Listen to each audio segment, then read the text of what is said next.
दिल्ली आबकारी नीति में कथित धांधली के मामले में दिल्ली के मुख्यमंत्री अरविंद केजरीवाल आज सीबीआई के सामने होंगे पेश। दिल्ली पुलिस ने सीबीआई मुख्यालय के आसपास लगाई धारा 144। धरना प्रदर्शन करने वाले के खिलाफ होगी सख्त कार्रवाई।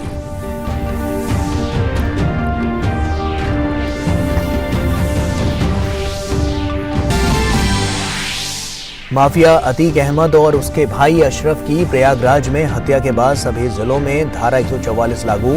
कई जिलों में आंशिक रूप से इंटरनेट सेवा बंद। लापरवाही के मामले में 17 पुलिसकर्मी निलंबित। मुख्यमंत्री ने की न्यायिक जांच आयोग के गठन की घोषणा।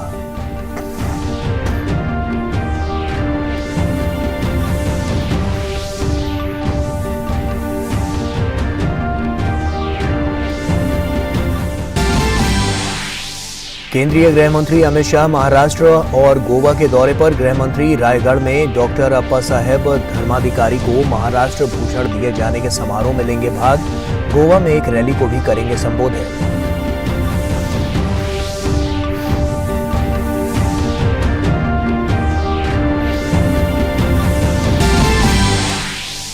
कर्नाटक में आगामी विधानसभा चुनावों के लिए नामांकन प्रक्रिया में आई तेजी। विधानसभा चुनावों के लिए भाजपा ने 212 और कांग्रेस ने 209 उम्मीदवारों के नामों की अब तक की है घोषणा। राज्य में 10 मई को होंगे मतदान।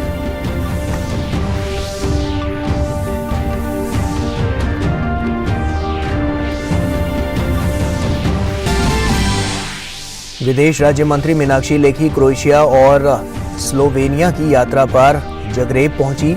यात्रा के दौरान दोनों देशों के बीच संबंधों को और मजबूत बनाने और कई द्विपक्षीय मामलों पर होगी बातचीत। विदेश राज्य मंत्री कई अन्य कार्यक्रमों में भी लेंगी हिस्सा।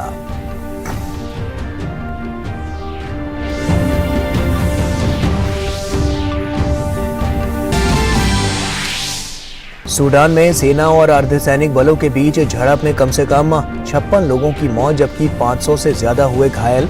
संयुक्त राष्ट्र के महासचिव एंटोनियो गुटरेस ने सूडान रैपिड सपोर्ट फोर्स और सूडानी सशस्त्र बलों से लड़ाई खत्म कर शांति बहाल करने की अपील की।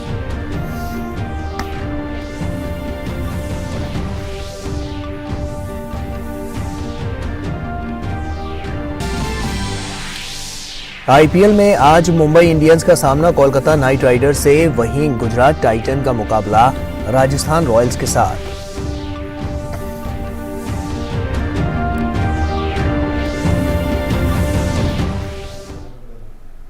नमस्कार, आप देख रहे हैं डीडी न्यूज। आपके साथ मैं हूं गौरव श्रीवास्तव।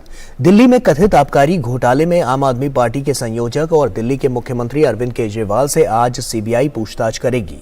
दिल्ली पुलिस ने सीबीआई मुख्यालय के आसपास धारा 144 लगाई है और किसी को भी धरना प्रदर्शन की इजाजत नहीं होगी। ऐसा करने वालों के खिलाफ सख्त कार्रवाई की जाएगी। इससे पहले अरविंद केजरीवाल ने अपने स्टाइल में खुद को कट्टर ईमानदार होने का सर्टिफिकेट दे दिया तो बीजेपी ने उनसे सवालों की झड़ी लगा दी। बीजेपी का कहना है कि अगर केजरीवाल ईमानदार हैं तो डर किस बात का, जांच का सामना करें। पार्टी ने कहा कि केजरीवाल लूट खसोट और भ्रष्टाचार का अड्डा बन गए हैं। भाजपा प्रवक्ता संबित पात्रा ने दिल्ली के मुख्यमंत्री अरविंद केजरीवाल पर निशाना साधा है। संवाददाता सम्मेलन में संबित पात्रा ने कहा कि अरविंद केजरीवाल जी को लगता है कि दस्ताने पहनकर भ्रष्टाचार करने से शायद भ्रष्टाचार पता नहीं चलता। मैंने दस्ताने पहन रखे हैं और मौकाए वारदात पर उंगलियों के निशान नहीं छोड़े। उससे ये साबित नहीं होता कि मैंने जुर्म नहीं किया। अरविंद केजरीवाल जी, आपने मनीष सिसोदिया के दस्ताने पहनकर भ्रष्टाचार किया। जहां तक अरविंद केजरीवाल जी का सवाल है, अरविंद केजरीवाल जी को लगता है कि दस्ताने पहनकर भ्रष्टाचार करने से शायद भ्रष्टाचार पता नहीं चलता है। मैंने दस्ताने पहन रखे हैं और मैंने मौकाए वारदात पर उंगलियों के निशान नहीं छोड़े हैं। उसका अर्थ यह नहीं होता है कि मैंने जुर्म नहीं किया है। अरविंद केजरीवाल जी, आपने मनीष सिसोदिया के दस्ताने पहन करके भ्रष्टाचार किया, शराब नीति में घोटाला किया। स्वाभाविक रूप से अब मौका आ गया है कि दस्ताने उतरने चाहिए। और वहीं उत्तर प्रदेश में उमेश पाल हत्याकांड के मुख्य आरोपी माफिया अतीक अहमद और उसके भाई खालिद अजीम उर्फ अशरफ की कल रात प्रयागराज में मोतीलाल नेहरू मंडलीय चिकित्सालय कालवेन के गेट पर गोली मारकर हत्या कर दी गई।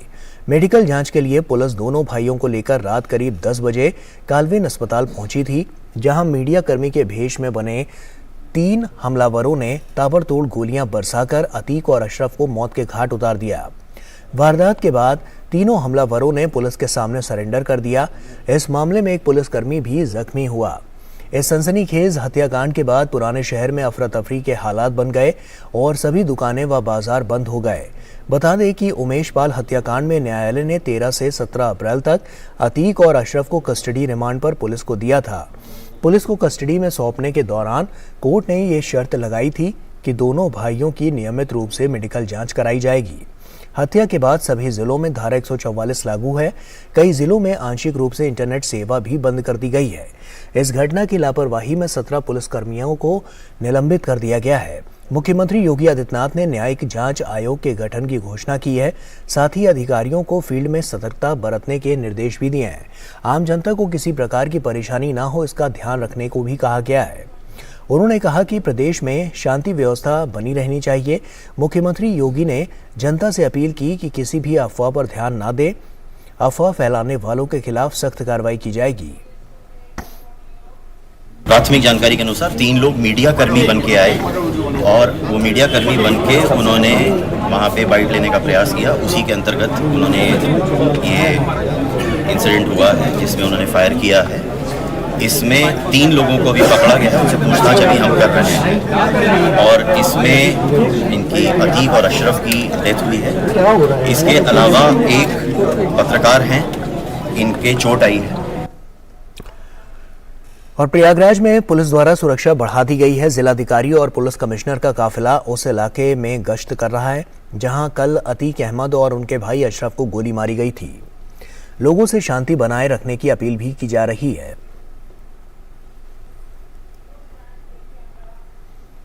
और वक्त यहाँ छोटे से ब्रेक का हो गया है, जल्द लौटते हैं। शुरू करो, डालो बुनियाद, घर महल नजर आएगा। वंडर लाइए, वंडर अपनाइए, फर्क नजर आएगा। वंडर सीमेंट, फर्क नजर आएगा। तो ब्रेक के बाद एक बार फिर से आप सभी का स्वागत है। केंद्रीय गृह मंत्री अमित शाह आज मुंबई में 76 वर्षीय सामाजिक कार्यकर्ता व सुधारक अप्पा साहेब धर्माधिकारी को राज्य के सर्वोच्च नागरिक सम्मान महाराष्ट्र भूषण पुरस्कार से सम्मानित करेंगे। धर्माधिकारी के इस सम्मान समारोह में रायगढ़, रत्नागिरी, ठाणे, मुंबई, पुणे, नासिक और अन्य जगहों से लाखों लोगों के शामिल होने की उम्मीद है। इससे पहले मुख्यमंत्री एकनाथ शिंदे, उप मुख्यमंत्री देवेंद्र फडणवीस, मुंबई बीजेपी अध्यक्ष आशीष शेलार और अन्य नेताओं ने एयरपोर्ट पर अमित शाह का स्वागत किया। और वहीं बीजेपी ने 2024 के लोकसभा चुनाव को लेकर तैयारियां शुरू कर दी हैं। इसको लेकर केंद्रीय गृह मंत्री अमित शाह आज गोवा के पोंडा में रैली करेंगे। इसे चुनावी अभियान की शुरुआत कहा जा रहा है। गोवा बीजेपी के महासचिव नरेंद्र सवाईकर ने शनिवार को कहा कि शाह रविवार को दोपहर 3:30 बजे राज्य पहुंचेंगे, जिसके बाद वो संगठनात्मक मुद्दों पर चर्चा करने के लिए पार्टी पदाधिकारियों के साथ बैठक करेंगे। नरेंद्र सवाईकर ने बताया कि बैठक के बाद शाह पणजी से करीब 30 किलोमीटर दूर फरमागुडी शहर में एक जनसभा को संबोधित करेंगे। सवाईकर ने कहा कि हम रैली में 25,000 से अधिक लोगों के शामिल होने की उम्मीद कर रहे हैं। गठबंधन सहयोगी भी रैली में हिस्सा लेंगे। ये गोवा में बीजेपी के लोकसभा चुनाव अभियान की शुरुआत होगी। सवाईकर ने विश्वास जताया कि बीजेपी गोवा की दोनों लोकसभा सीट पर जीत हासिल करेगी।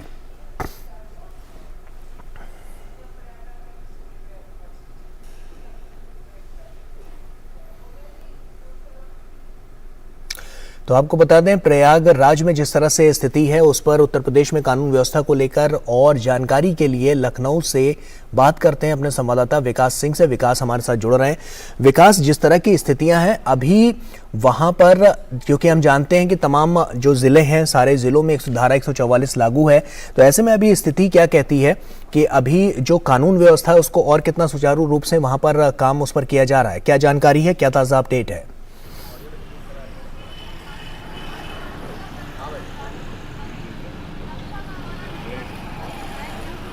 जी बिल्कुल, कानून व्यवस्था के ऊपर सरकार की पूरी नज़र है और इसी के मद्देनज़र हमने देखा कि घटना के बाद कल देर रात 3 घंटे मुख्यमंत्री योगी आदित्यनाथ बैठक लेते हैं और इसके बाद आज सुबह प्रमुख सचिव गृह मुख्यमंत्री के आवास में पहुंचते हैं और मुख्यमंत्री लगातार पल पल इस घटना की जानकारी ले रहे हैं। जिस तरीके से इस घटना को अंजाम दिया गया, वो तीनों युवक जिनकी पहचान की गई है अरुण, सनी और लवकेश के रूप में, वो तीनों बांदा, हमीरपुर और कासगंज के जो रहने वाले हैं, इनका एक आपराधिक इतिहास है। और जो शुरुआती दौर में अभी जानकारी मिल रही है कि ये लोग अपने घर से काफी समय से दूर रहे हैं और कहीं ना कहीं जो सनी है और अरुण है, इनका आपराधिक एक इतिहास है। तो ये सब लोगों ने मिलके या इसकी प्लानिंग किस तरीके से की है, इन लोगों ने की है। जो जिस तरीके की सूचना आ रही है कि ये लोग एक माफिया बनना चाह रहे थे, बड़े अपराधी बनना चाह रहे थे इस कांड को अंजाम देके। लेकिन सबसे बड़ी बात ये होती है कि ये जो बता रहे हैं वो सत्य है, इनकी बातों के पीछे उसकी भी जांच होगी कि ये क्या कुछ बता रहे हैं। इन सभी चीज़ों की जांच की जा रही है और वहीं प्रदेश में सुरक्षा व्यवस्था को लेकर यहाँ पर सख्त निर्देश दिए गए हैं। खासतौर से सोशल मीडिया पर कहा गया है कि लोग संयम बना के रखें, कोई भड़काऊ बयान न दे, इस पर भी निगरानी रखी जा रही है और तमाम जगहों पे गश्त बढ़ा दी गई है। पुलिस के जो भी कर्मी हैं उनकी छुट्टी कैंसिल करके उन्हें वापस छुट्टी पे से बुला लिया गया है और वहीं प्रयागराज में तमाम इलाकों पे सुरक्षा व्यवस्था काफ़ी ज़्यादा बढ़ा दी गई है। मुख्यमंत्री योगी आदित्यनाथ पल पल की इस घटना पर नज़र रखे हुए हैं और संभवतः माना यह जा रहा है कि दोपहर बाद पुलिस कोई ब्रीफिंग कर सकती है कि क्या कुछ बातचीत हुई है उन तीनों युवकों से, क्योंकि जो दिल दहला देने वाली जो घटना हुई थी, अचानक से लोगों को स्तब्ध कर देती है। इस तरीके की घटना की किसी को उम्मीद नहीं थी। माना यह जा रहा है कि भारत सरकार गृह मंत्रालय ने डीजीपी से रिपोर्ट तलब की है, सूत्रों का ये कहना है।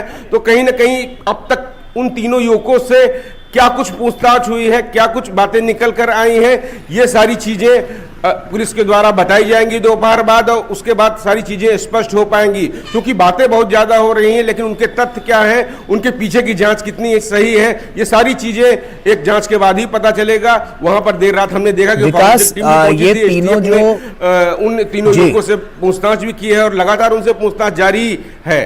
तो ये सारी जो एक बड़ा जो मामला है, इसके पीछे अब देखना होगा किस तरीके से पुलिस क्या कुछ बता रही है, जो शुरुआती उनको जानकारी मिल रही है पुलिस को। बिल्कुल विकास, ये तीनों कहां से आए और इनकी क्या मंशा रही थी इस पूरे हत्याकांड को अंजाम देने के पीछे की? क्या इस बारे में भी कोई खुलासा होता हुआ अभी तक नजर आया है? क्योंकि कुछ डिटेल्स आपने हमारे साथ साझा की हैं, इसके अलावा भी कुछ जानकारी और मिल पाई है?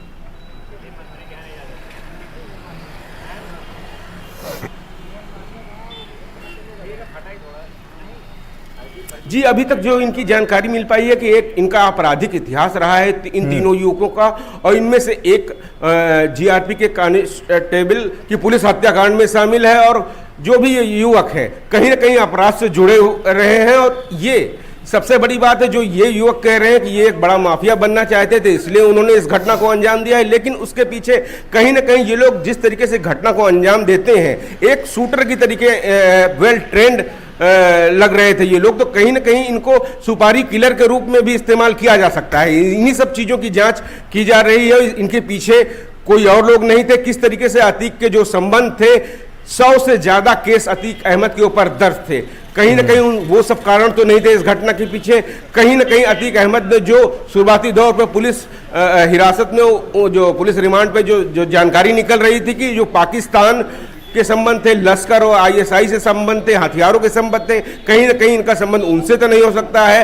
अतीक अहमद एक लंबे समय तक राजनीतिक में भी अपनी पैठ बना रखे थे। माफिया होने के साथ उसका अपना वर्चस्व था, लेकिन राजनीति में जो पैठ थी उसके बाद कहीं ना कहीं कुछ सफेद पोश वो तो जो है कह रहे हैं नहीं इसके पीछे हो सकते हैं। इन सारे मामलों की जांच होगी। मुख्यमंत्री योगी आदित्यनाथ ने न्यायिक कमेटी तो बना दी है, लेकिन न्यायिक कमेटी अपनी रिपोर्ट देगी। इन्हीं सब चीज़ों पर सबकी नज़र रहेगी और इसके बाद दोपहर बाद जब पुलिस क्या कुछ बताती है, क्या कुछ निकल कर सामने आया है, वो सारी बातें पुलिस बताएगी। तभी जो है स्पष्ट रूप से कहा जा सकता है। अभी हम लोगों का अनुमान है कि दोपहर बाद पुलिस जरूर बताएगी इस बारे में।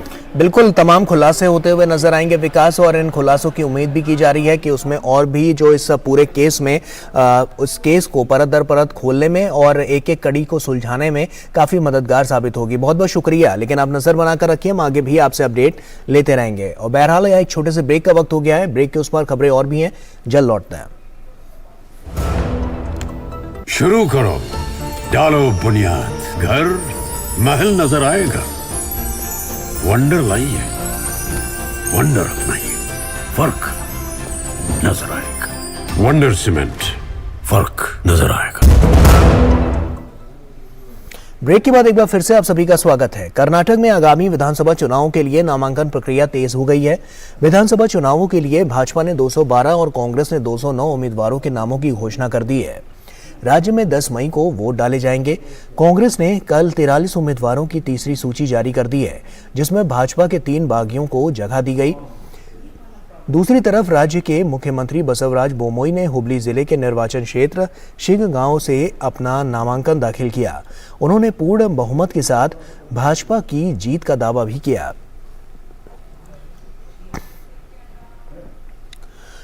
और वहीं भूकंप आने की घटनाएं लगातार सामने आ रही हैं। पहले तुर्की और सीरिया में भूकंप से बड़ी तबाही हुई है। अब अन्य देशों में भी लगातार भूकंप से डर का माहौल देखा जा रहा है। आज सुबह मणिपुर के नोनी में रिएक्टर पैमाने पर 3.6 तीव्रता का भूकंप आया। भूकंप से किसी प्रकार की जानमाल की क्षति की खबर नहीं है। विदेश और संस्कृति राज्य मंत्री मीनाक्षी लेखी ने क्रोएशिया में निकोला टेस्ला और ज़ग्रेब सिटी संग्रहालय का दौरा किया और क्रोएशिया की समृद्ध वैज्ञानिक और ऐतिहासिक विरासत की छाप देखी। निकोला टेस्ला वास्तव में वैश्विक महत्व के व्यक्ति थे। उन्होंने मानवता के लिए जो कुछ भी छोड़ा था वो भी भारतीय दर्शन से प्रभावित था। और वहीं इससे पहले विदेश और संस्कृति राज्य मंत्री मीनाक्षी लेखी 15 से 20 अप्रैल तक क्रोएशिया और स्लोवेनिया के अपने दौरे के तहत क्रोएशिया पहुंची। क्रोएशिया में मीनाक्षी लेखी क्रोएशिया के विदेश मंत्री गोर्डन ग्रिलेक रेडमैन, संस्कृति और मीडिया मंत्री नीना ओबुलजेन, राजनीतिक मामलों के राज्य सचिव, विदेश और यूरोपीय मामलों के मंत्रालय के साथ उन्होंने चर्चा वो करेंगी। और मीनाक्षी लेखी भारतीय समुदाय के एक क्रॉस सेक्शन और भारत के दोस्तों से भी मिलने के साथ ही एक विशेष योग सत्र में शामिल होंगी। वो ज़ग्रेब विश्वविद्यालय में संकाय के साथ भी बातचीत करेंगी, जिसका विभिन्न भारतीय विश्वविद्यालयों के साथ आदान प्रदान कार्यक्रम है। स्लोवेनिया में मीनाक्षी लेखी उप प्रधानमंत्री और विदेश एवं यूरोपीय मामलों के मंत्री तंजा फजोन से मुलाकात करेंगी और उप विदेश मंत्री से भी भेंट करेंगी। लेखी भारतीय समुदाय के साथ भी बातचीत करेंगी और जुबलीजाना विश्वविद्यालय में एक हकाम कार्यक्रम में भाग लेंगी। भारत के क्रोएशिया और स्लोवेनिया के साथ घनिष्ठ और मैत्रीपूर्ण संबंध हैं। ये यात्रा इन देशों के साथ भारत के संबंधों में और इन संबंधों को मजबूत करेगी। भारत के विविध सांस्कृतिक कार्यक्रमों का हिस्सा बनने वॉशिंगटन पहुंची केंद्रीय वित्त मंत्री निर्मला सीतारमण ने कार्यक्रम को संबोधित करते हुए कहा कि भारत विविधताओं का देश है। भारत में हर त्योहार सब लोग खुशी के साथ मिलकर मनाते हैं। When I say that India enjoys diversity, celebrates diversity, there can always be times when there are friction here and there when you have so many different people of diverse backgrounds. But Ambedkar, Dr. Baba Saheb Ambedkar, stands out in distinction.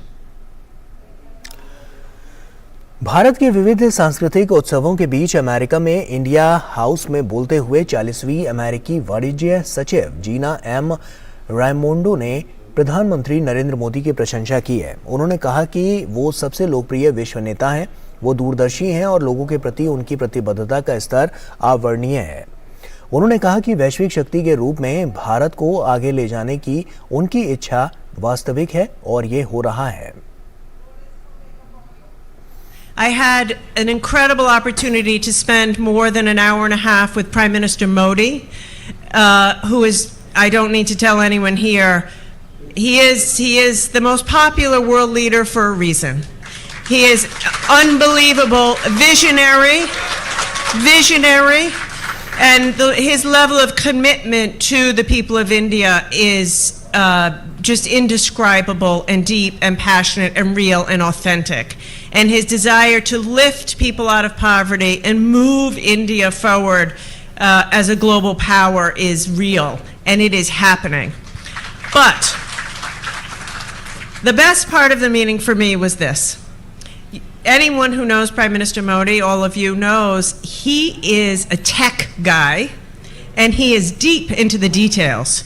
So I found myself at his home at 7:30 on a Friday night talking about the details of radio access networks and artificial intelligence, and it was just amazing. And I said to him, and I'll say this to you, in the years to come, there will be two ecosystems of technology. One consistent with our democratic values and another not. And I said to him, the United States and India need to lead the world together in this technology ecosystem. And without missing a beat, after he had traveled all week, he said to me, well, Secretary, AI doesn't stand for artificial intelligence. I said, really? He said, AI is America-India technology ecosystem. और यहाँ वक्त एक छोटे से break का हो गया है, जल्द लौटते हैं। शुरू करो, डालो बुनियाद, घर महल नजर आएगा। वंडर लाइए, वंडर अपनाइए, फर्क नजर आएगा। वंडर सीमेंट, फर्क नजर आएगा। तो ब्रेक के बाद एक बार फिर से आप सभी का स्वागत है और उत्तर प्रदेश में प्रयागराज से ताजा जानकारी के लिए बात करते हैं अपने सहयोगी रामेंद्र सिंह से। रामेंद्र का रुख करते हैं। रामेंद्र, कल रात से लेकर अभी सुबह तक बहुत कुछ बदल गया है प्रयागराज में। सबसे पहले ये बताइए अभी क्या स्थिति है और कानून व्यवस्था क्योंकि और ज्यादा चाक चौबंद वहां पर की जा रही है, तो उससे जुड़ी हुई क्या जानकारी है आपके पास? बिल्कुल गौरव, प्रयागराज में बहुत कुछ बदल चुका है। 44 साल पहले अपराध के सहारे पैसा कमाने का और राजनीतिक महत्वाकांक्षा जीवित रखने के, अपने परिवार को राजनीति पर स्थापित करने के बाद जो आतिक अहमद ने काम शुरू किया था अपराध की दुनिया में, उसका अंत 44 साल बाद हो गया है। 300 मीटर की दूरी पर चांद मोहम्मद का उन्होंने हत्या की थी और उसी के बाद से राजनीति में और अपराध की दुनिया में उन्होंने कदम रखा था। उससे 300 मीटर की दूरी पर यह अस्पताल है जहां कल उनकी हत्या कर दी गई है। पुलिस को जैसे ही ये हत्या हुई, तीनों जो आरोपी हैं जिन्होंने फायरिंग की थी उनको गिरफ्तार कर लिया है और सवेरे से ही या रात से ही पुलिस ने पूरी चाक चौबंद व्यवस्था कर रखी है। मुख्यमंत्री कार्यालय से जो निर्देश मिले हैं, जो आला अधिकारियों के निर्देश आए हैं, जो आला अधिकारी यहाँ कैंप कर रहे हैं, तो पूरी तरीके से सड़क पर फ्लैग मार्च हो रहा है। गाड़ियों के काफिले के साथ आला अधिकारी पुलिस की फ्लैग मार्च कर रहे हैं। जो मूल चौराहे हैं जहां उनको लगता था कि कोई दिक्कत हो सकती है, अप्रिय घटना हो सकती है, वहां से अलग फोर्स तैनात की गई है, पीएसी तैनात की गई है, आरएएफ तैनात की गई है। और अभी थोड़ी देर बाद अतीक अहमद का पोस्टमार्टम शुरू हो जाएगा, जो डॉक्टरों का एक पैनल करेगा। उसके बाद उनको सुपुर्दे खाक किया जाएगा, शायद घर ले जाएं। पुलिस की और घर वालों के बीच जो सहमति बनेगी, लेकिन बहुत कुछ बदल गया है अब प्रयागराज में। जो पहला सवाल आपने गौरव किया कि वो प्रयागराज नहीं रहा जहां अतीक की तूती बोलती थी, वो प्रयागराज अब नहीं रहा जहां अपराध के सहारे लोग खड़े होते थे, वो प्रयागराज नहीं रहा जहां संगठित अपराध चला करता था। तो ये सारी चीजें प्रयागराज में टूट गई गौरव। बिल्कुल, कानून व्यवस्था को भी चाक चौबंद करने के लिए जो तमाम दिशा निर्देश दिए गए हैं, ऐसे में हम जानते हैं कि पुलिस लगातार गश्त करती हुई भी नजर आ रही है। क्या और भी इसके तार जो हैं वो अभी खंगालने की, उसको तलाशने की कोशिश लगातार पुलिस बल कर रहा है? देखिए, पुलिस लगातार पुलिस के साथ यही है कि पुलिस ने जिस तरीके से अतीक अहमद को पकड़ा था, जो नए खुलासे लगातार हो रहे थे कि अतीक अहमद अंतर्राष्ट्रीय, किस तरीके से अंतर्राष्ट्रीय जो अपराधी हैं, जो पाकिस्तान की खुफिया एजेंसीज हैं, किस तरह उनसे जुड़ाव था, कैसे वहां से असलहे आते थे, जो ये नेटवर्क तलाशा जा रहा था, ये शायद बड़ी कामयाबी देता कि किस तरीके से एक अंतर्राष्ट्रीय संबंध अपराधों की दुनिया में इन्होंने बना रखे थे। तो वो थोड़ी सी चीजें टूटी हैं, लेकिन अभी बहुत सारी चीजें हैं जिस पर पुलिस काम कर रही है, एसटीएफ काम कर रही है, एसओजी काम कर रही है, पुलिस की अन्य एजेंसियां काम कर रही है, एलआई और एसआईयू काम कर रही है कि एक पल की रिपोर्ट शासन को दी जा रही है कि क्या परिस्थितियां हैं, कैसे क्या घटित होगा। और पुलिस इंट्रोगेशन भी कर रही है, जो लोग पकड़े गए हैं, चाहे अतीक की हत्या में पकड़े गए हों, चाहे अतीक उमेश पाल और राजू पाल की हत्या से रिलेटेड लोग पकड़े गए हों, उनसे इंट्रोगेशन हो रहा है। तो जाहिर है बहुत सारे तथ्य अभी निकल करके सामने आएंगे। पुलिस आज पीसी करना चाहती है, हो सकता है कि पोस्टमार्टम और उनको अतीक के सुपुर्द खाक के बाद ये पीसी भी करेगी कि जो 3 लोग पकड़े गए हैं उनकी मंशा क्या थी। हालांकि जो शुरुआती सूचना आ रही वो ये कहा जा रहा है कि वो राष्ट्र विरोधी गतिविधियों में जब से अतीक का नाम आया था उसके बाद वो नाराज थे, कुछ लोगों की संपत्तियों पर कब्जा किया उससे नाराज थे, और कुछ लोगों को जिस तरह मर्डर कराया अतीक ने उससे वो नाराज थे, इस कारण हत्या की। लेकिन सारी चीजें वो कुछ समय बाद जब पुलिस अपने प्रेस कॉन्फ्रेंस में बताएगी, पुलिस तथ्यों के साथ बताएगी, तब सारी चीजें समझ आएंगी। शुरुआती रुझान है, पुलिस का कहना है कि 3 दिन पहले अपराधी यहां आ गए थे और किसी होटल में रुके हुए थे। पूरा एक एक चीज इनको पता था कि शाम को उनकी जो जांच है वो यहाँ पर होगी, चूंकि कोर्ट के निर्देश थे कि हर हालत में शाम को इनकी जांच कराई जाए डॉक्टरों के द्वारा, तो उनको ये पता था। यही वो पीछे बैठे हुए थे और जब अतीक आए इस गेट पर, कैमरामैन से कहूंगा ये गेट जो है यहीं पर गाड़ियां रुकी थी और गाड़ियों से निकल करके अतीक और अशरफ जैसे ही आगे पहुंचे तो पीछे बैठे हुए जो लोग थे, जो अपराधी थे, उन लोगों ने उस पर फायरिंग की और यहीं पर उनकी मृत्यु हो गई। तो बहुत सारी चीजें प्रयागराज में बदली हैं। कानून व्यवस्था की स्थिति ठीक है, कहीं से कोई अपनी घटना की सूचना नहीं है, शांति बनी हुई है, हालांकि बाजार बंद है। बिल्कुल, तीनों जो अपराधी हैं उनसे जो लगातार पूछताछ हो रही है उसमें कौन कौन से ऐसे अहम बिंदु हैं जो बहुत बड़े खुलासे करते हुए नजर आ रहे हैं?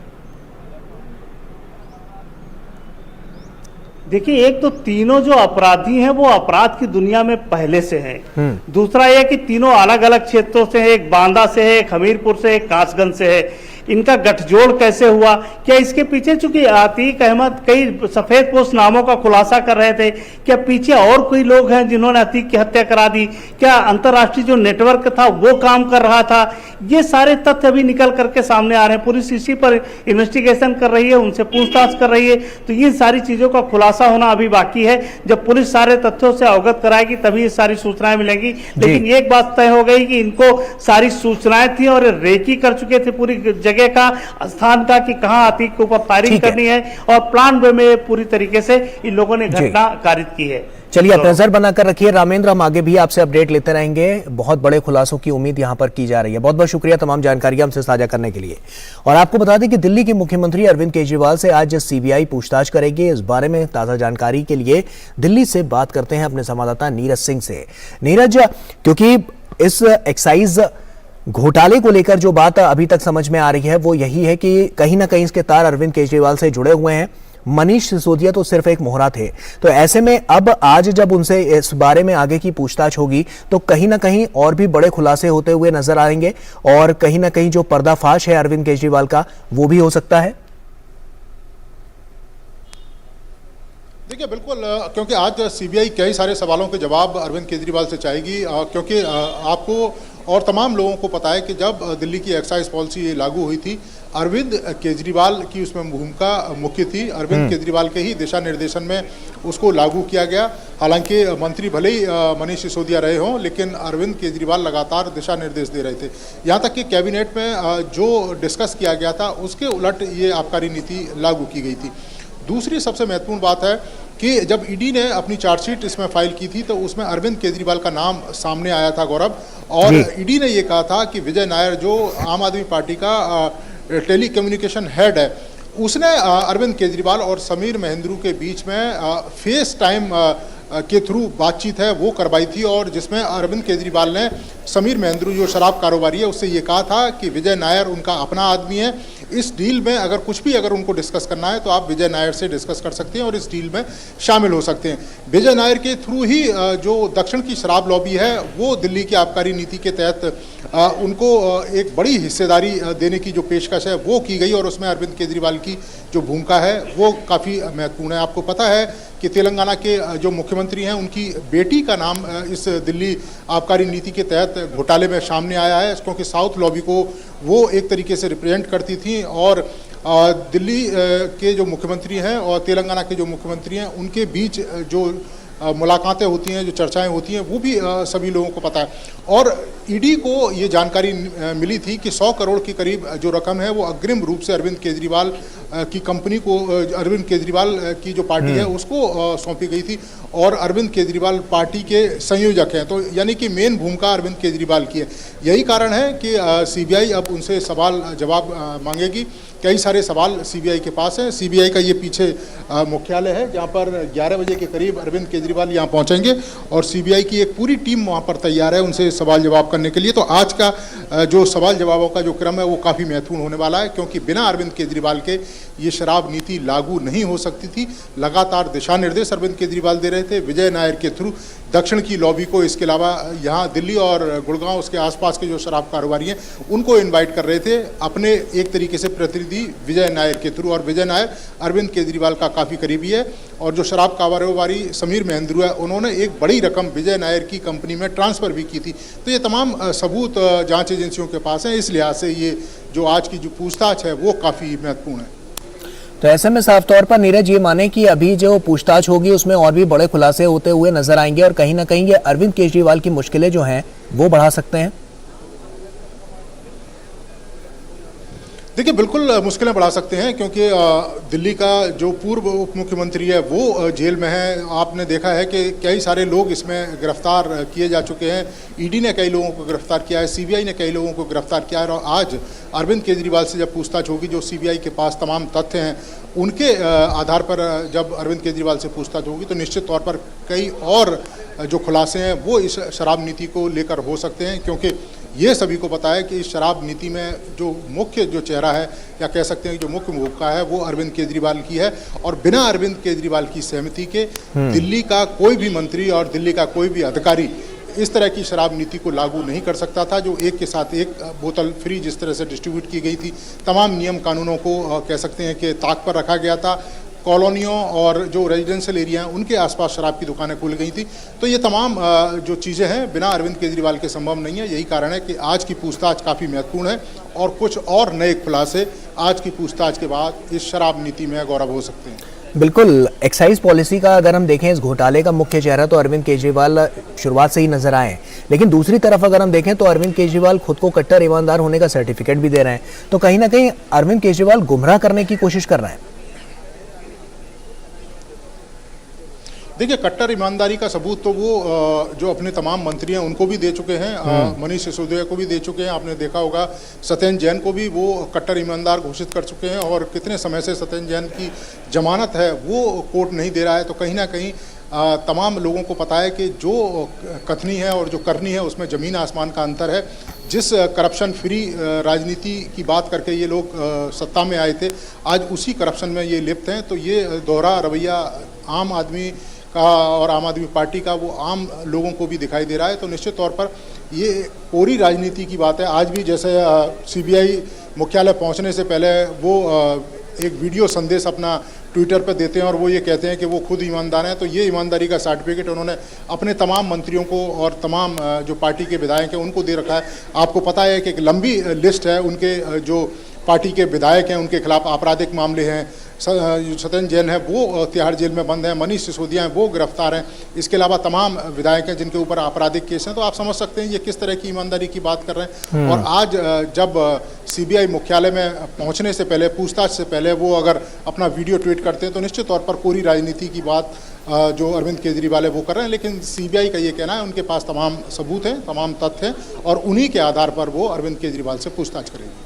तो ऐसे में अरविंद केजरीवाल के खिलाफ जिस तरह की जो बातें हैं, क्योंकि वो पूछताछ होगी तो उसका एक पैमाना भी सेट होगा, कौन कौन से ऐसे महत्वपूर्ण पॉइंट्स हैं जिन पर यहाँ पर बात हो सकती है और कहीं ना कहीं कुछ अंदर की बातें भी निकालने की कोशिश यहाँ पर साफ तौर पर की जाएगी कि जिससे अरविंद केजरीवाल जो अभी तक बयानबाजी करते हुए आए हैं उस बयानबाजी को लेकर और अपनी कट्टर ईमानदारी को लेकर जो वो अपना बखान करते आए हैं उसका कहीं ना कहीं खुलासा हो पाएगा। देखिए, कई सारे पॉइंट हैं जिनके आधार पर उनसे पूछताछ होगी। सबसे पहले कि जो आबकारी नीति लाई गई, एक तो सबसे बड़ी बात है कि उनमें नियम कानूनों का उल्लंघन किया गया। कई सारी कंपनियां उसमें इस तरह की शामिल की गई जो ब्लैक लिस्टेड हैं। तो वो आखिर क्यों शामिल की गई? जो निजी प्लेयर थे, प्राइवेट प्लेयर थे, जो शराब कारोबारी थे, उनकी जो कह सकते हैं कि फ़ीस है वो माफ़ की गई, तो उसके पीछे क्या मंशा थी। इसके अलावा जो साउथ कारोबारियों से 100 करोड़ के करीब जो रकम है वो अग्रिम रूप से ली गई थी, तो उसके पीछे क्या मकसद था। इसके अलावा जो दिल्ली के भी कई कारोबारी हैं जिन्होंने एक बड़ी रकम पार्टी को ट्रांसफ़र की गई थी, उसके पीछे किस तरह का मकसद था। और आपको पता है कि किस तरीके से संजय सिंह के मार्फत मनीष सिसोदिया के यहाँ दिल्ली के कारोबारी पहुँचे थे और दिल्ली के एमसीडी इलेक्शन के लिए एक बड़ी रकम इकट्ठा करने की जो बात है वो मनीष सिसोदिया कर रहे थे। तो ये तमाम सवाल हैं जिनकी जो पड़ताल है वो सीबीआई करेगी और इन सवालों के जवाब मनीष सिसोदिया जो अरविंद केजरीवाल है उनसे लेने की कोशिश की जाएगी। और इसके साथ साथ ही जो फेस टाइम पर जो बातचीत हुई थी अरविंद केजरीवाल की और समीर महेंद्रू की, तो वो बातचीत उसके पीछे क्या मकसद था, तो ये तमाम पॉइंट और सवाल हैं जिनके आधार पर पूछताछ होगी। चलिए नीरज, आप नजर बनाकर रखें, हम आगे भी आपसे अपडेट लेते रहेंगे। बहरहाल तमाम जानकारियों के लिए आपका बहुत बहुत शुक्रिया। और वक्त यहाँ एक छोटे से ब्रेक का हो गया। ब्रेक के उस पार खबरें और भी हैं, आप बने रहिए डीडी न्यूज के साथ। शुरू करो, डालो बुनियाद, घर महल नजर आएगा। वंडर लाइए, वंडर नहीं, फर्क नजर आएगा। वंडर सीमेंट, फर्क नजर आएगा। ब्रेक के बाद एक बार फिर से आप सभी का स्वागत है। संयुक्त राष्ट्र प्रमुख एंटोनियो गुटेरेस ने सूडान में रैपिड सपोर्ट फोर्सेज और सूडानी सशस्त्र बलों के बीच लड़ाई की निंदा की है। यूरोपीय संघ के विदेश नीति प्रमुख ने सभी पक्षों से शत्रुता को तत्काल समाप्त करने का आग्रह किया। इस लड़ाई में कम से कम 25 लोग मारे गए, 183 घायल हैं। सूडान के सशस्त्र बलों ने देश के अर्धसैनिक रैपिड सपोर्ट फोर्स के साथ बातचीत की किसी भी संभावना को खारिज कर दिया। गौरतलब है कि सूडान में अक्टूबर 2021 में सैन्य तख्तापलट हुआ था। उसके बाद से सेना और अर्धसैनिक बलों से जनरल एक संप्रभु परिषद के माध्यम से देश को चला रहे हैं। इस परिषद का नेतृत्व सूडानी सेना के प्रमुख जनरल अब्देल फतेह अल बुरहान कर रहे हैं। संप्रभु परिषद अर्धसैनिक बल रैपिड सपोर्ट फोर्स को सूडानी सेना में शामिल करना चाहती थी, लेकिन आईएसएफ इसे कम से कम 10 साल के लिए टालना चाहती है। इसी मुद्दे पर पिछले हफ्ते तनाव बढ़ गया था। ब्राजील के राष्ट्रपति लुइज इनासियो लूला दा सिल्वा ने संयुक्त अरब अमीरात के राष्ट्रपति मोहम्मद बिन जायद अल नाहयान से मुलाकात की, जहां राष्ट्रपति महल में उनका आधिकारिक स्वागत किया गया। चीन की यात्रा से लौटते समय लूला मध्य पूर्वी देश की यात्रा पर पहुंच गए। यूएई के राष्ट्रपति मामलों के मंत्रालय द्वारा जारी वीडियो में दोनों देशों के अधिकारियों को हस्ताक्षरित दस्तावेजों का आदान प्रदान करते देखा गया। संयुक्त अरब अमीरात इस क्षेत्र में ब्राजील का शीर्ष व्यापारिक भागीदार है। बांग्लादेश में असाधारण गर्मी की लहर देश के बड़े हिस्से में जारी है। मौसम विभाग ने अगले कुछ दिनों तक इसके जारी रहने की भविष्यवाणी की है। राजधानी ढाका में शनिवार को 58 साल में सबसे गर्म दिन रहा। तापमान बढ़कर 40.4 डिग्री सेल्सियस हो गया। ये 1965 के बाद का सबसे अधिक तापमान है, जब उच्चतम तापमान 42 डिग्री सेल्सियस दर्ज किया गया था। बिजली की बढ़ती मांग के कारण शनिवार को राजधानी ढाका के कुछ इलाकों में बिजली कटौती की गई। संयुक्त राष्ट्र द्वारा 2023 को अंतर्राष्ट्रीय मिलेट वर्ष घोषित करने के बाद देश में मिलेट्स को लेकर कई तरह के कार्यक्रम आयोजित किए जा रहे हैं। इन दिनों ऐसा ही एक एससीओ मिलेट फेस्टिवल का आयोजन मुंबई के होटल ताज में किया जा रहा है। गौरतलब है कि इस साल एससीओ की अध्यक्षता भारत कर रहा है। गुरुवार की रात मुंबई के होटल ताज में मिलेट्स की रात रही। 5 देशों से आए शेफ ने यहाँ मिलेट्स के ऐसे व्यंजन परोसे कि यहाँ आए लोग उंगलियां चाटते रह गए। एक्चुअली इन्होंने भेल ट्राई किया है, भेल जैसा, but yum I think we should promote this not only in against of fast food to tell our kids that these are nutritious and much more tastier than the fast food. I think it's amazing. Trust me, don't ask me, have it, it's amazing. To me this nachini thing, it's a sweet and it is mouth watering. I never ever tried nachini in my life, ever. मगर ये खा के देखो आप, trust me, ये nachini मैंने life में नहीं खाई है। मैं वापिस खाऊंगा, मैं 3 बार खाया, अभी एक खत्म करके वापिस खाऊंगा मैं। मौका था 13 से 19 अप्रैल तक चलने वाले एससीओ मिलेट्स फेस्टिवल के उद्घाटन का, जो केंद्रीय मंत्री श्रीपद नाइक के हाथों हुआ। नाइक ने मिलेट्स के महत्व पर प्रकाश डाला।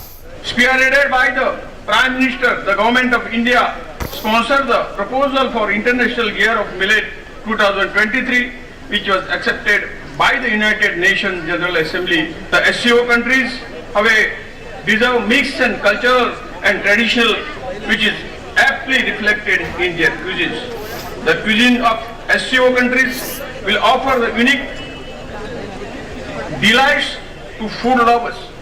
To create the awareness and increase the production and consumption of the millets, United Nations declared 2023 the International Year of Millet. Bharat के अलावा कजाकिस्तान, उज्बेकिस्तान, किर्गिज़स्तान और रूस के शेफ ने मिलेट्स की खासियत बताई और यह भी बताया कि ये क्यों महत्वपूर्ण है। We did some classical Russian dishes, and they are something like cabbage rolls. It's a traditional Russian dish made usually with beef, but on this food festival we decided to use a lot of millet, and they make cabbage rolls with a millet, with mushrooms, some onions, and combine it with a paprika, beautiful sauce to make it fresh. We used millet product in this polenta cake. Polenta cake with fruits and sour cream. What? We this just boiled. We just boiled and give add some Parmesan cheese. And butter. Butter, right? Yes. And after we fry this. Okay. We are participants this festival. Millet is very helpful because it's organic, sustainable product, and easy to cook and easy to store, easy to storage. Yes, and this is too many kind to prepare to cooking. It's very best for chefs. Millet की जो सबसे important benefit है वो ये कि gluten intolerance जिन लोगों को है, जो लोग वीट नहीं खा सकते, उनके लिए मिलेट जो है वो एक वरदान है। तो अगर मैं आपको दिखा सकूं तो हम इस समय डेजर्ट सेक्शन पे खड़े हुए हैं और हम लोगों ने एक रागी जिसे बोलते हैं, रागी मिलेट की बर्फी बनाई है, कलाकन बेस्ट। ऐसे में दूध की बर्फी का मजा नहीं था जो रागी बर्फी का टेस्ट इस मिठाई में हम लोगों ने निकाला है। होटल ताज के सीनियर शेफ सुरेंद्र खामबरा ने इस फेस्टिवल की तैयारियों और खासियत के बारे में विस्तार से बताया।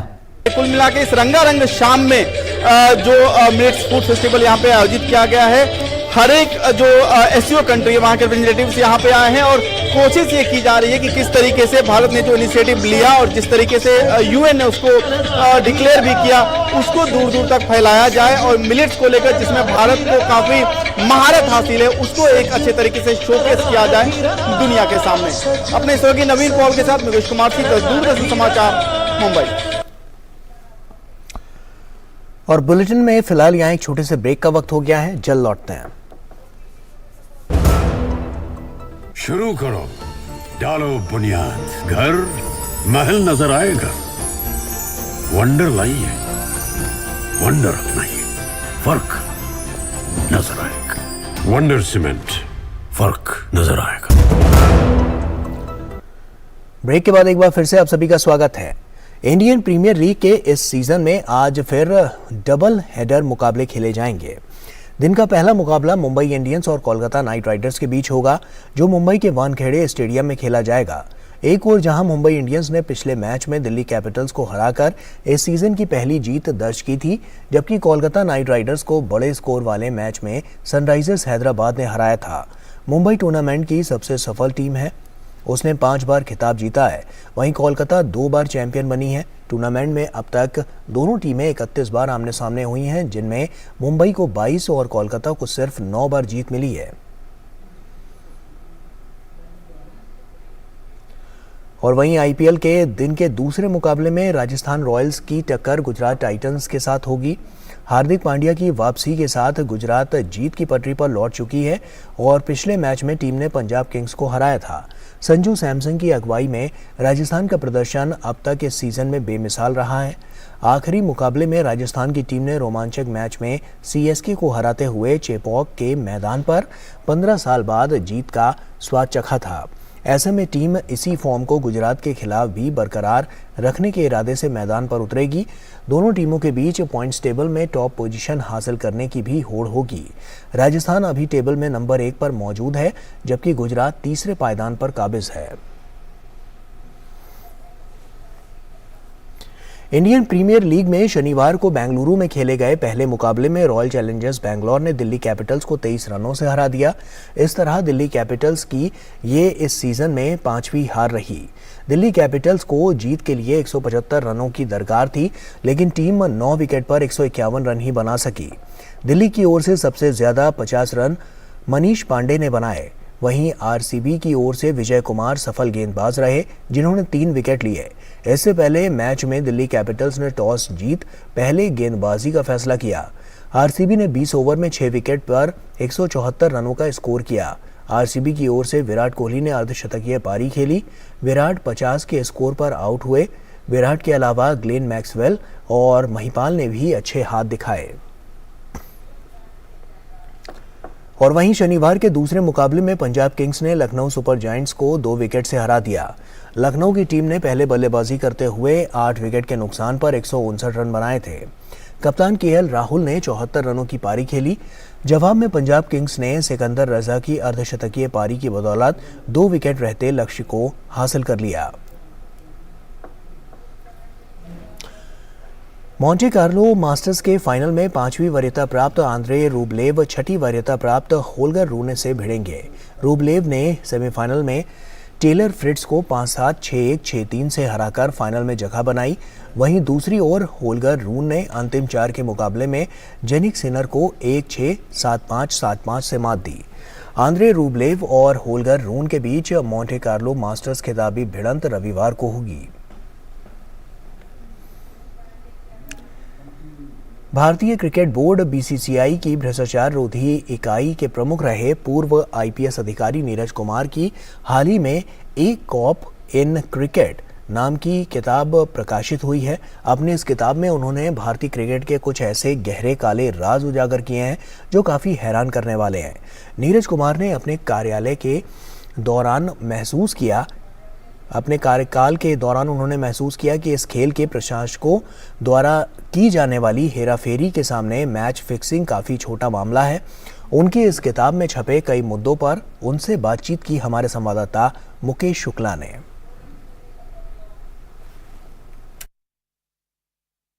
मचने वाली है और ये बुक लॉन्च हो चुकी है। इस पर बात करेंगे हम फॉर्मर कमिश्नर नीरज कुमार जी से और इन्हीं से जानेंगे क्या है वो बुक और किस तरह से इंस्पायर करेगी वो यूथ को और कौन कौन से राज खोलेगी। पहले भी इन्होंने 2 बुक लिखी है, उसके बाद ये तीसरी बुक लॉन्च हो रही है। सर, एक नया आप इंडक्शन लेकर के आए हैं, इंट्रोडक्शन लेके आए नई बुक्स के साथ। क्या है वो बुक, क्या नाम है और किस तरह से उसके अंदर राज खुलने वाले हैं? इस किताब का नाम है अ कॉप इन क्रिकेट। ये किताब है। मैं बीसीसीआई में बतौर head of anti corruption and security unit था। उस समय जो मेरे तजुर्बे हुए, मेरे जो अनुभव हैं, उनको मैंने इस किताब में लिखा है। इसमें मैंने एक चीज़ जो बताई है वो ये है कि करप्शन केवल टॉप लेवल पर नहीं होता है। करप्शन की शुरुआत लोअर लेवल से ही हो जाती है। जब एक यंग क्रिकेटर चमकने लगता है और वो किसी टीम में आने के लिए एस्पायर करता है, तो उस समय से ही उस पर दबाव होता है कि आप पैसे दीजिए तब आपका सिलेक्शन होगा। उसके पेरेंट्स से कहा जाता है कि आप पैसों का इंतज़ाम कीजिए, नहीं तो सिलेक्शन नहीं होगा। फिक्सिंग बढ़ती ही जा रही है। आपने तो कई सारे केसेस देखे। जब वो सबसे बड़ा स्कैम आया, जिस तरह से श्रीसंत उसमें फंसे, काफ़ी किरकिरी हुई क्रिकेट जगत की, काला दिन माना जाता था। देखिए, ये पूरे जो रिंग है, करप्शन का रिंग, जो बेटिंग से बहुत क्लोजली जुड़ा हुआ है, इसका जो अगुआ है वो दुबई में बैठा है। उसका नाम दाऊद इब्राहिम है। तो वो उसके कुछ लोग हैं और उनके नीचे कुछ और लोग हैं, ऐसे करके एक बहुत बड़ा जाल है पूरे हिंदुस्तान में। और उसी जाल में से लोअर लेवल के लोग क्रिकेटर्स को अप्रोच करते हैं, उनको कॉम्प्रोमाइज़ करने की कोशिश करते हैं और फिर उनसे गलत काम करवाने की कोशिश करते हैं। तो ये है सारा हिसाब किताब, और इससे जूझने के लिए हम लोग को काफ़ी सतर्क रहना पड़ेगा ताकि 2013 की तरह दोबारा कोई घटना न घटे।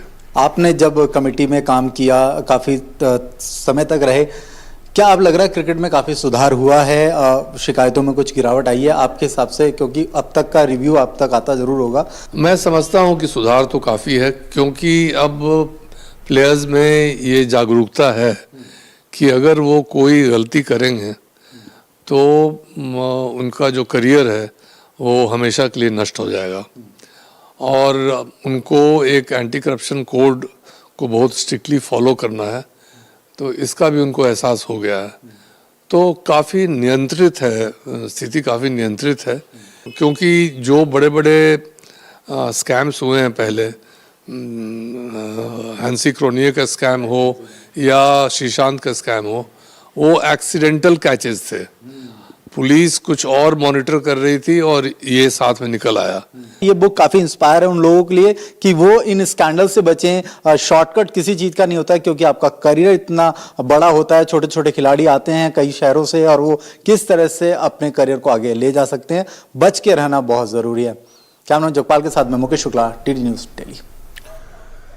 और वहीं पिछले दिनों गृह एवं सहकारिता मंत्री अमित शाह ने अरुणाचल प्रदेश के सीमावर्ती गांव किबुतु में वाइब्रेंट विलेज प्रोग्राम का शुभारंभ किया। प्रधानमंत्री नरेंद्र मोदी ने सीमावर्ती गांवों के प्रति जनता का दृष्टिकोण बदला है।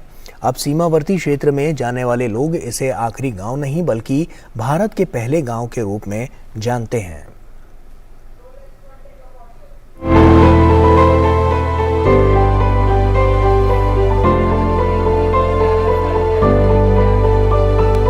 पूरी उत्तरी सीमा के सभी गांवों के लिए मोदी सरकार का वाइब्रेंट विलेज प्रोग्राम विकास के नए अवसर साथ लाया है। 3 चरणों वाली इस पहल से पलायन रुकेगा, पर्यटन बढ़ेगा और आधुनिक सुविधाएं मिलेंगी। केंद्र के 4,800 करोड़ रुपए के योगदान के साथ वाइब्रेंट विलेज प्रोग्राम को मंजूरी दी गई है। इससे ग्रामीणों के जीवन स्तर में सुधार के साथ साथ उन्हें मूल स्थानों पर रहने के लिए प्रोत्साहन मिलेगा और सीमा की सुरक्षा और मजबूत होगी। पहले जिस इलाकों को देश की सीमाओं का अंत मानकर नजरअंदाज किया जाता था, हमने वहां से समृद्धि का आरंभ मानकर काम शुरू किया। पहले देश का आखिरी गांव जानकर जिसकी उपेक्षा की जाती थी, हमने उन्हीं को साथ लेकर प्रगति के महान लक्ष्यों की ओर बढ़ने का संकल्प किया। इस योजना के तहत अरुणाचल प्रदेश, सिक्किम, उत्तराखंड, हिमाचल और लद्दाख में 19 जिलों के 46 ब्लॉक्स में 2,967 गांवों की पहचान की गई है। वाइब्रेंट विलेज प्रोग्राम के तहत केंद्र सरकार से ग्राम सभा तक की भागीदारी और जिम्मेदारी सुनिश्चित की जाएगी। मोदी जी अब जो वाइब्रेंट विलेज कार्यक्रम लेकर आए, उत्तरी भूभाग की सीमा 4 राज्यों और एक यूटी के 19 जिले, 46 ब्लॉक और 2967 गांवों में ये वाइब्रेंट विलेज कार्यक्रम शुरू हो रहा है। 2014 से पहले समस्याग्रस्त क्षेत्र के रूप में पहचाना जाने वाला पूर्वोत्तर आज संपन्नता और विकास से अपनी नई पहचान बना रहा है। ये बॉर्डर एरिया को सिक्योर करने में हमारा भारत देश का जो जितने डिफिकल्ट बॉर्डर एरियाज है, उसको एक तरीके से मजबूत से वहाँ के लोगों को सुरक्षा का दृष्टि से, भारत के अखंडता का दृष्टि से वहाँ रहने वाला लोग भी अब महसूस करता है कि भारत का सरहदों का रक्षा करना हमारा जिम्मेदारी है। कभी हथियार उठाने वाले युवा मोदी सरकार की नीतियों के कारण हथियार छोड़ मुख्य धारा का हिस्सा बने हैं। हमारा सीमावर्ती गांव में रहने वाले जनता के को एक विश्वास देना, उनको जो भी है एक कॉन्फिडेंस देना, उनके साथ साथ उनका जो भी समस्या है सुनना, उनके साथ रहना चाहिए। होल ऑफ गवर्नमेंट के अप्रोच के नाते एक एक गांव का हम पूरा एक ड्राफ्ट तैयार करेंगे इश्यूज का। उस इश्यूज को दूर करने के लिए भारत सरकार नरेंद्र मोदी जी के नेतृत्व में हम काम करेंगे। सीमावर्ती गांवों में घर घर मूलभूत सुविधाएं पहुंचाई गई हैं। विकास के इस सफर के साथ स्थानीय संस्कृति और भाषा का संरक्षण और संवर्धन भी सुनिश्चित किया गया। नल से जल सभी को उपलब्ध हो रहा है। गांव में छोटा मोटा कारोबार भी विकस रहा है और सीमावर्ती गांव होने से, हिमालयन रेंज में गांव होने से वहाँ क्या डेवलपमेंट की अपॉर्चुनिटी है उसको भी आइडेंटिफाई किया गया और सरकार के द्वारा वहाँ एडवेंचर एक्टिविटी कैसे बढ़े, वहाँ टूरिज्म एक्टिविटी कैसे बढ़े, इस सब दिशा में बहुत तेजी से काम हो रहा है। मोदी सरकार ने उत्तर पूर्व की अभूतपूर्व सांस्कृतिक विरासत के संरक्षण के साथ विवादों का निपटारा कर शांति स्थापित की। उग्रवादियों से शांति समझौतों से 2014 के पहले की तुलना में बड़ा सकारात्मक बदलाव आया है। हिंसा में 67%, सुरक्षा बलों की मृत्यु में 60 और नागरिकों की मृत्यु में 83% की कमी दर्ज की गई है। मोदी सरकार ने ब्रू, NLFT, बोडो, कार्बी आंगलोंग जैसे समझौते किए और अंतर्राज्यीय सीमा विवाद भी सुलझाए।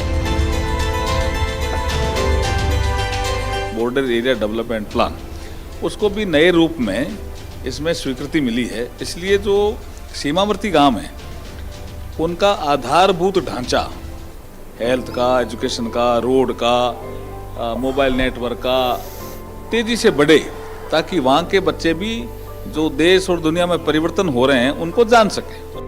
भारत की सेना के साथ साथ वो देश की सीमाओं पर देश के सबसे सजग सशक्त प्रहरी हैं। तो इस विजन के पीछे उनको ये भरोसा दिलाना कि आप जो सीमाओं पर डटे हैं, पूरा भारत आपके साथ है। छोटे से अरुणाचल में 6,600 से ज्यादा स्वयं सहायता समूहों के गठन के बाद 53,000 से ज्यादा महिलाओं को रोजगार भी मिला है।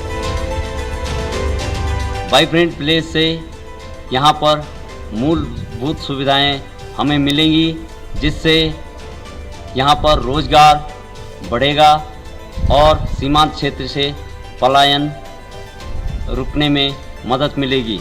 पलायन जो हो रहा है बॉर्डर एरिया से, पलायन होने का कारण से डेवलपमेंट का कमी हो रहा है। तो यदि डेवलपमेंट होगा तो पलायन नहीं होगा और डेवलपमेंट जो है बॉर्डर में भी डेवलप्ड होगा। जो इनिशिएटिव लिया गया है भारत सरकार के द्वारा वो काफ़ी लाभदायक होगा, क्योंकि वाइब्रेंट विलेज में जितने भी डेवलपमेंट जो शहर में हम देखते हैं, पाते हैं, मिलते हैं, वो ही सेम डेवलपमेंट्स और स्कीम्स, प्रोजेक्ट्स अब गाँव में भी मिलने लगेगा। वाइब्रेंट विलेज जो स्कीम निकाला है सेंट्रल गवर्नमेंट ने, बहुत अच्छा स्कीम निकाला है ये बॉर्डर के लोगों के लिए। वहाँ पर उनको सारी सुख सुविधाएं मिलेगी गवर्नमेंट की तरफ से, स्कूल, हॉस्पिटल और बाकी सारी चीज़ों का। उसके लिए हम थैंक्स कहते हैं सेंट्रल गवर्नमेंट, और बहुत बेनिफिट है उन लोगों के लिए। सीमा पर इंफ्रास्ट्रक्चर को मोदी सरकार ने काफी अहमियत दी। 2014 से 2023 तक 547 किलोमीटर बॉर्डर फेंसिंग का काम पूरा हो चुका है। 1100 किलोमीटर से ज्यादा बॉर्डर रोड का निर्माण, 1057 किलोमीटर पर flood lights, 468 border observation posts को भी लगाने का काम पूरा किया जा चुका है। अरुणाचल प्रदेश की सीमा में 5 किलोमीटर के दायरे में सभी गांवों को ऑल वेदर रोड्स के साथ जोड़ा जा चुका है। 1859 किलोमीटर लंबे अरुणाचल फ्रंटियर हाईवे पर भी काम जारी है।